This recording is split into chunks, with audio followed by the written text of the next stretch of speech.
All right, so we're picking up on comprehensive income. I've kind of mentioned it a couple of times, but here we are. We're going to dig a little bit deeper into comprehensive income. The one thing that I want you to remember is this was a trick question when I was studying for the CPA exam, and I was a little bit aggravated with myself. It gave me a list of things, and it said, these items are included in comprehensive income. Well, I was sitting there thinking, oh, net income's not part of that, but it is because comprehensive income starts with net income. Okay. So net income or net loss is a part of the comprehensive income. So just don't let those test questions like that trick you like it did me. I think the trick was just on a practice, not the real exam. Okay. So here we have statement of comprehensive income. We have, and this is usually an extension of the income statement. Okay. So it's going to consist of two components. Net income is all revenues and expenses and most gains and losses reported on the income statement. The other is a few gains and losses from non-owner transactions. Okay. They are some things that I don't know, for a better word, we just don't know what to do with them. Okay. And they only stay in other comprehensive income temporarily until something is realized. Okay. So on this first example, um, here's, and we'll talk about presentation. Okay. This is your regular income statement up here. All these other things are other comprehensive income. Okay. A gain on a debt security. This can be where if you have invested money in bonds of another corporation and the market value has gone up, but you haven't sold it yet, then there is a gain on the debt securities. There's a few things that we can use fair value on, but they're usually things that we can get a good fair value on. Okay. Loss on a projected benefit obligation. This has to do with pensions, and we'll talk more about pensions later, another chapter. And that would go there. Any loss on derivatives. Okay. So those would be included in other comprehensive income. Okay. There is some flexibility on how we report that. What we just saw was one big statement, income statement, and the comprehensive income. Or you can see it in two separate ones, which I thought they gave us. Yes, here we go. Um, Maybe not. Okay. This other comprehensive income or accumulated other comprehensive income, AOCI, is a component of stockholders' equity. So think about, remember where your net income goes when it gets transferred to the retained earnings. Okay. Other comprehensive income is not going to go to retained earnings yet because remember we paid dividends out of retained earnings.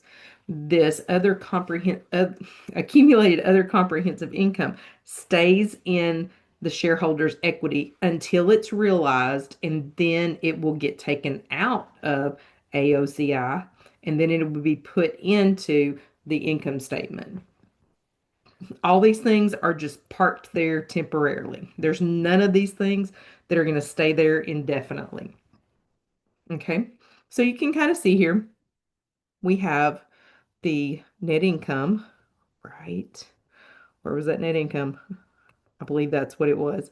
That 50,000 made retained earnings go up, but then that other comprehensive income made this account go up, AOCI. Remember, this is a stockholders equity account. Stockholders or shareholders, they mean the same thing. But we can't pay dividends out of this. Okay. It's parked there for a while until we realize it, and then it will be taken out of a OCI and then eventually put into the regular income statement, and then that would go to retained earnings. Okay. It could be presented as a separate statement. Here we have it's a separate statement. Okay. And you can see, let's look here. You can see right here, the retained earnings went up by the amount of net income. but then other, sorry, accumulated other comprehensive income, it went up by that amount, which was, what was that?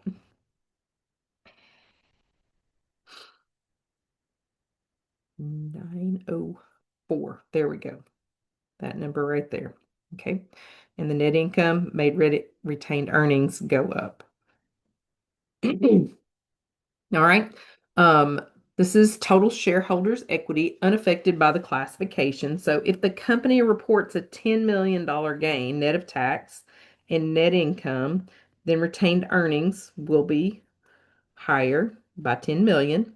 If instead the company reports 10 million gain in other comprehensive income, then the AOCI income will be higher.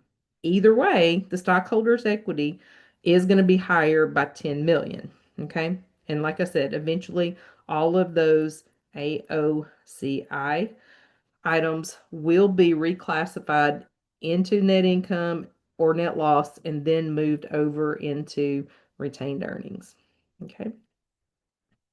Um, far as GAAP versus IFRS, U.S. GAAP companies are allowed to report it either way, a single statement or a comprehensive income or two separate statements. I kind of like two separate statements just because it picks up with net income.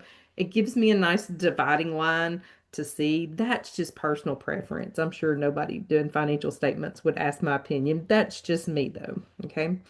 Pretty much the same as under GAAP, but there could be some OCI item changes in revaluation surplus.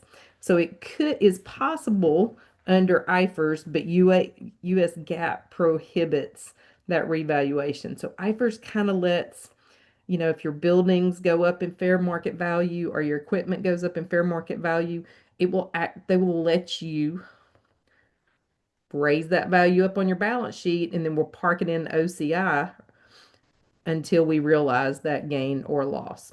Okay. The catch for IFRS is if it's just one building, you have to revalue everything in that whole category. So I feel like that kind of levels the playing field. So they can't just look at the value of one building going up. They have to look at everything in that category to see which one of those, like everything would go up or down. We could do it down. They're probably not going to do that though. Make assets not worth as much. Okay. But they do have to do the entire category. Okay. But that is allowed under IFRS, which is not allowed under US GAAP. Okay. Now we're going to get into statement of cash flows. Okay. Statement of cash flows. There are three categories. Okay. I'm going to jump over here. I drew some of these things out earlier and I'm going to quick review of them. So if you see, we have our balance sheet, assets, liabilities, and equity. I circled the current assets and current liabilities. Anything affecting those two, any of those categories is going to be an operating activity. And 90% of the battle on statement of cash flows is getting it categorized correctly. A lot of times you can figure out the plus or minuses, but if you get it, as long as you can get it classified correctly, okay?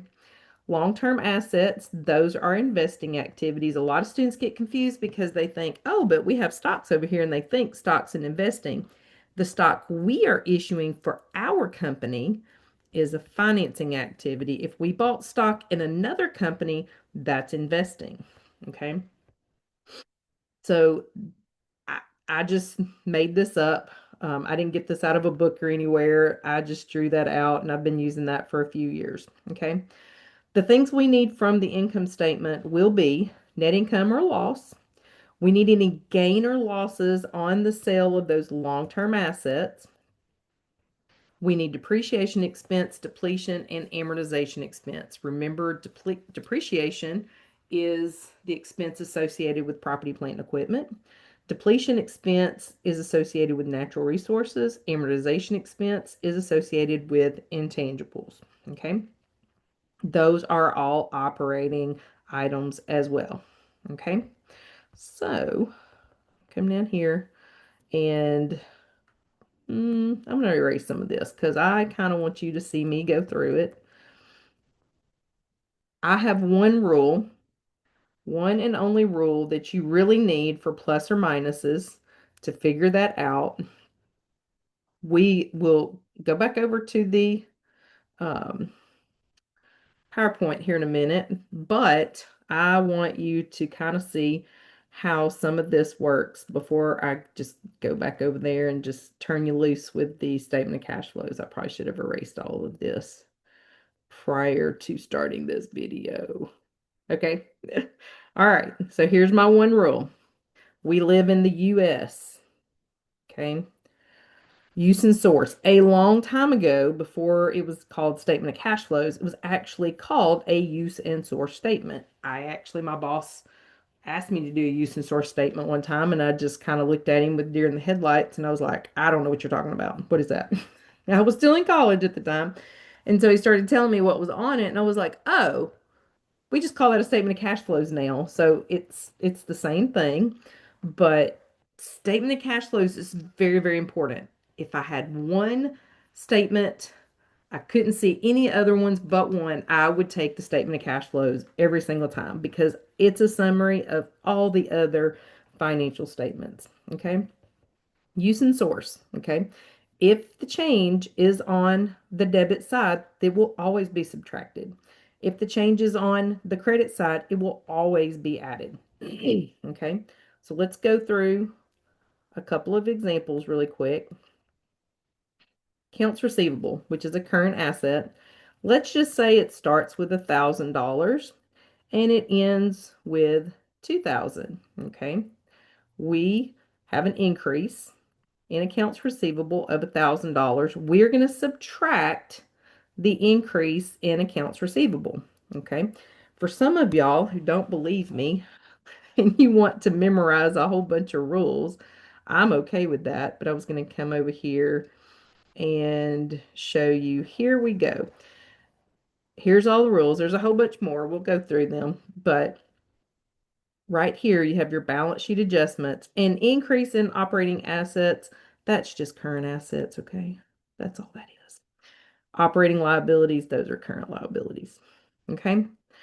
So an increase in an operating asset is subtracted.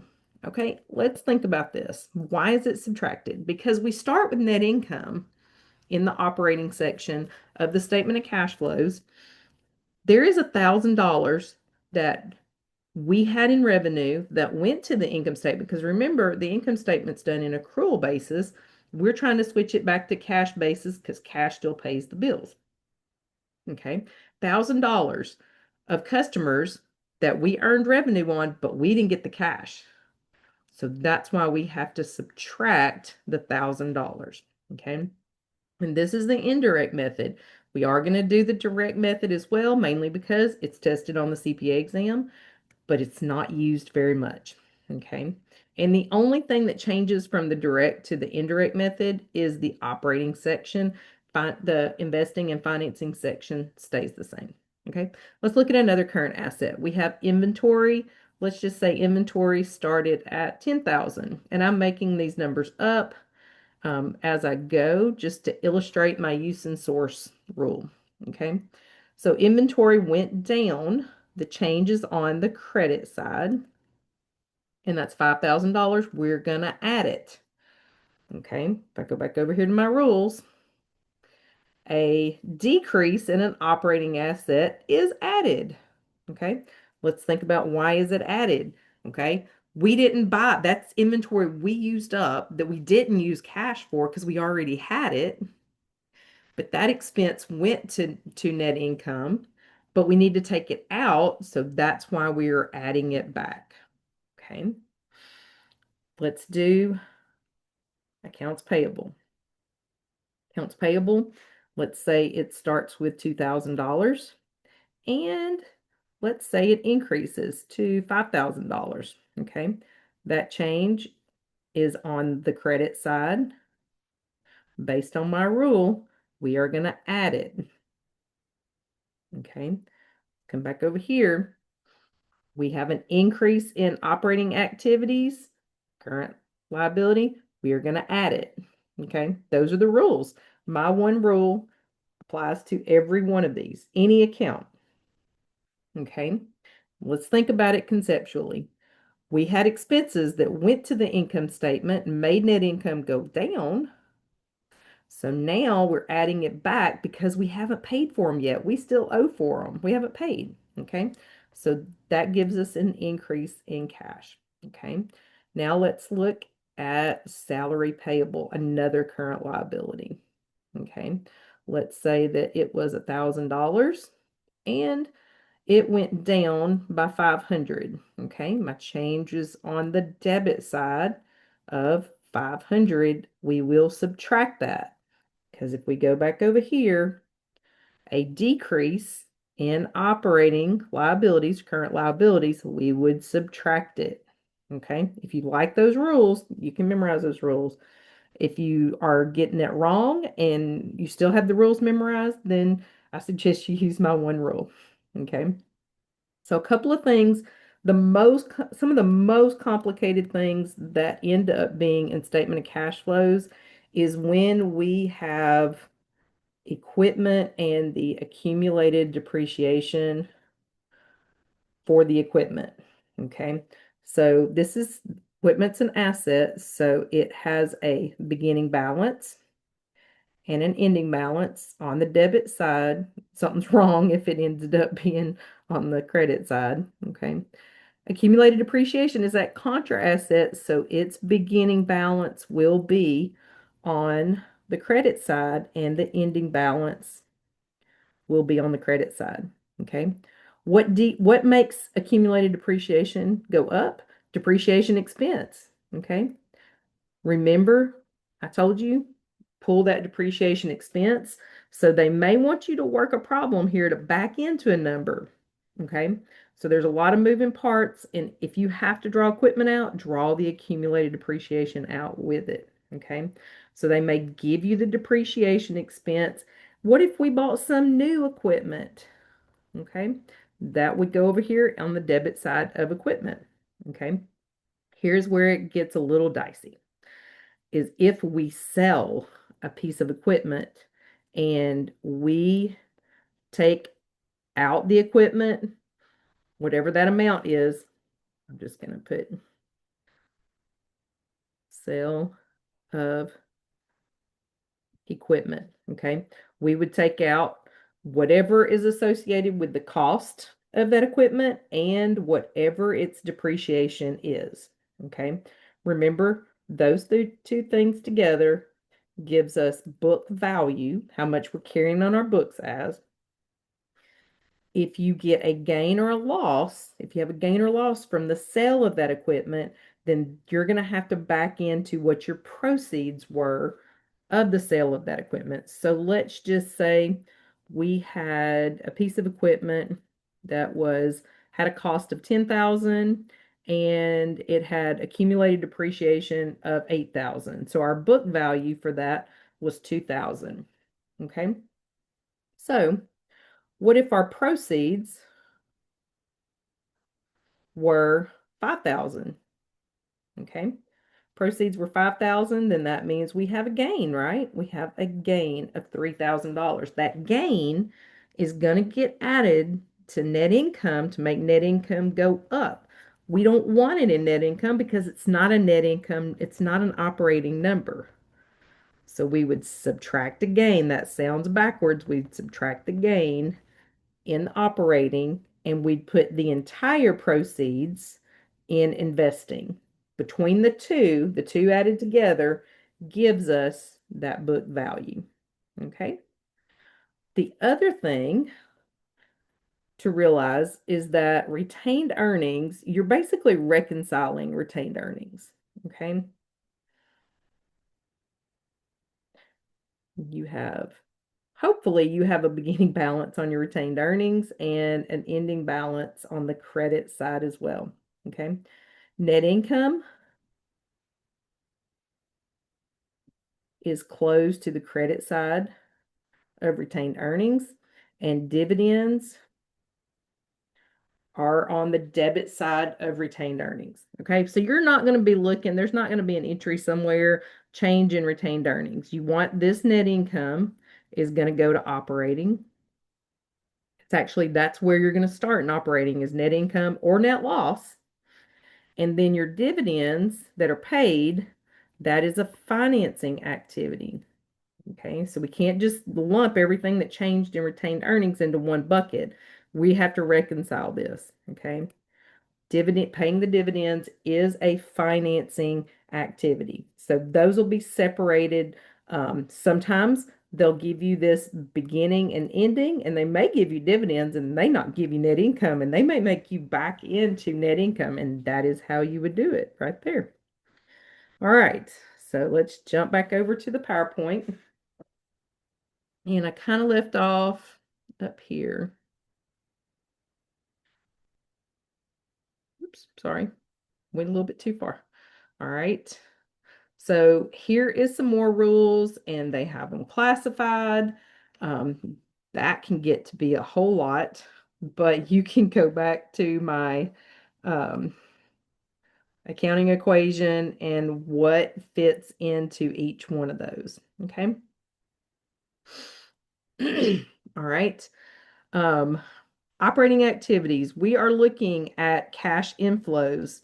Cash inflows, sale of inventory or services, interest, dividends, investments, tax refunds, lawsuit settlements. Then cash outflows would be purchase of inventory, salaries, rent, interest on debt, income taxes, and lawsuits. Notice those are in both categories because it could be either one. Okay. So the difference and those will give you how much your operating activities netted you. Okay. I've been teaching you ever since we started statement of cash flows and principles. I have been teaching you the indirect method. Okay. Indirect is so much easier. The reason being, I don't know why it's easier, but direct method, if a company decides to use the direct method, then they have to disclose the indirect method. So nobody does this anymore. Almost every company uses indirect method because they have to do double work if they use the direct method, but it is still tested on the CPA exam. Okay. So we have to understand the direct method as well. Okay. It kind of went through these cash flow adjustments. Let's come down here. We have the income statement of Arlington Lawn Care, and we have the comparative balance sheet. Okay, your 2026 is your beginning balance, your 2027 is your ending. Okay, real quick, always remember you have a check figure for your cash right there. Okay, your beginning cash 102, ending cash is 122. So if we were to do a statement of cash flows, our net change, remember this is the three lines you can get right no matter what. Okay. The change should be a positive $20. Okay. Or in millions, but it should be a positive 20 because you have a beginning and you have an ending. We're just going backwards. So those three categories, operating, investing, and financing, have to total up to that 20. Okay. All right. So here is the direct method. They listed out cash received from customers, cash paid for general administrative expenses, and cash paid for income taxes. How did we get that number? Okay, there's an accounts receivable right there. They have our beginning balance, they have the revenue that we earned, we have the ending balance, $90 of cash. That is where that comes from right there. Okay. Then are they gonna, they're not giving us any more details on there. They're just telling us that. It's like they're bumping over direct method as well. Okay. Whereas right here, let's see, is that the same? Okay. They had cash received from customers, 90, cash paid for general administrative expenses, 17, cash paid for income taxes, 18. Notice our net cash from operating activities is $55. Okay. All right. Here's the indirect method. We start with our net income, add the depreciation expense, subtract an increase in accounts receivable, add the decrease in prepaid insurance, add the increase in accrued liabilities, and subtract a decrease in income tax payable. Look what you get. You get the exact same number of 55,000. And you would think that, oh, there's more stuff here listed, Miss Solano. So that sounds like that might be easier. It might be easier to do the direct method. Well, I think at some point they give us T accounts on how they traced every bit of this. And that is a lot more work than finding what we did right here. Okay. So, investing activities, this involves our long-lived assets, okay? Our property, plant, and equipment, PP&E. Any investments, if we have bought stocks or bonds in another company and we plan on holding it for more than a year, then it's an investment asset, okay?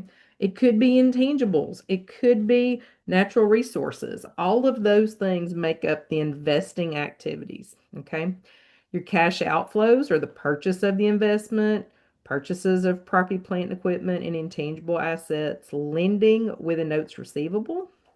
Then inflows would be selling the investment, selling property, plant, and equipment, and intangible assets, and then collecting notes receivable. Okay. If a business is going to prosper, you do not want to see a lot of them selling property, plant, and equipment. Okay. Because we kind of talked about that in the previous video on quality of earnings. Revenues, the things we are in the business of doing, those are the things we can duplicate. If we're having a hard time paying our liabilities, we might start selling off long-term assets. If you start seeing a lot of cash generated from long-term assets in this investing category, that would raise a red flag to me. Okay. You think, oh, it's positive cash flows. That doesn't seem like a bad thing. It is a bad thing if you are trying to be a continuing business and you're trying to stay in business. Now, of course, you might sell a building, buy a new building. Okay. A lot of times you want to see your investing money going out because you are investing money into these long-term assets so that you can generate consistent revenues to actually increase the operating activities. Okay. Financing activities, those are with the owners and creditors, excluding trade payables, because that is a current asset, a current liability. So that goes in operating. Okay. Issuing stock, um, cash inflows could be from creditors through the issuance of bonds or note payable. Note payable, you just went to the bank and you borrowed money. Cash outflows, this is the owner to the owners in the form of dividends. You could buy the stock back. So if you have treasury stock, you're buying your own stock back off the open market, which there's a lot of reasons why we would do that, then that would be an outflow because cash would be going down. Okay. To pay those creditors, okay, pay those creditors, repayment on the bonds and the notes payable. Those are your cash outflows. Okay. So we can see here oh, look right here. Remember what I told you? It does not matter how much you do not know on the statement of cash flows. You could get those last three lines right there. Okay. You can get your beginning cash, your ending cash. The change in that is the 20. Okay. We had 55 from operating, negative 40 from investing, and 5 from financing. So those three total up to be $20. I feel like I work statement of cash flows backwards way more than I ever actually worked them forwards. And remember, when you are doing a statement of cash flows, remember, okay, it is a puzzle you're putting together. It's very hard to find all of the operating activities and then try to find all the investing.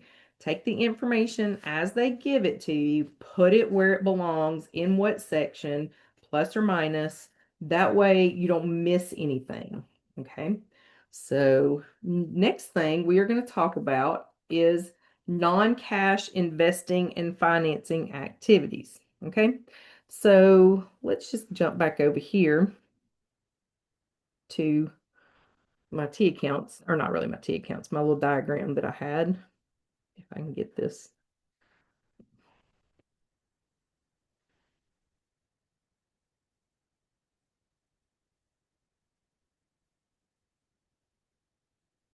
All right. Sorry about that quick pause.